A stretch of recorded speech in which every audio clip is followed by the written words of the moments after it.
Без никакви помпезни најави ден пред Илинден на 1 август 2017 во Скопје беше потпишан договорот за добрососедство со Бугарија, договор кој по се изгледа беше само вовед во она што се случува денес.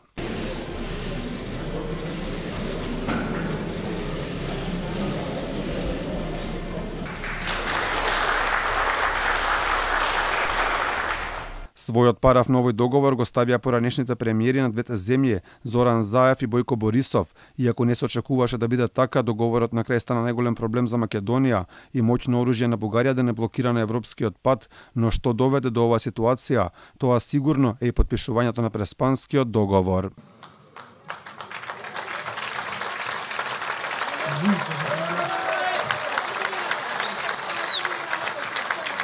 Договорот со кој Заев и Димитров во улога на потписник на Македонија залепија кованицата Северна, ова веројатно ги отвори очите на Софија, која свати дека со оваквата попустливост на Скопје и тие може да добијат се што сакаат. Македонските функционери пред се поранешниот премиер Зоран Заев, за да им се умилкуваат на бугарите без тоа никој да го бара од нив, сами си толкува и менува историски факти.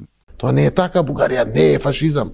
Бугарија е нашиот пријател. Плюс интервјуто на бугарски јазик каде вели ист јазик од две страни на Струмица и Петрич. Јас сум од Струмица. Тоа со Петрич што сме го правеле. Знаете како струмичани и петричани на исти јазик зборуваат, толку сме блиски. И сега тоа е македонскиот или българскиот јазик, каков е? Па дури и Делчев покрај македонски стане и бугарски национален херој, и тоа според човекот кој ја имаше премиерската функција. Гоце Делчев е револуционер и за българите и за македонците, кој што се борел и за слободата на Македонија, и за Одринско, и за се. И тоа е апсолутна реалност. Да го немаше Гоце, требаше да го измислиме за да биде мост на пријателство помеѓу двете земји. Контра волјата на граѓаните добивме нова реалност, именување на историски факти од политичките лидери во државава, сепак очекуваното сплотување со Бугарија стана нешто сосем друго. Новите генерации не ја знаат целата оваа реалност која што треба да не сплотува.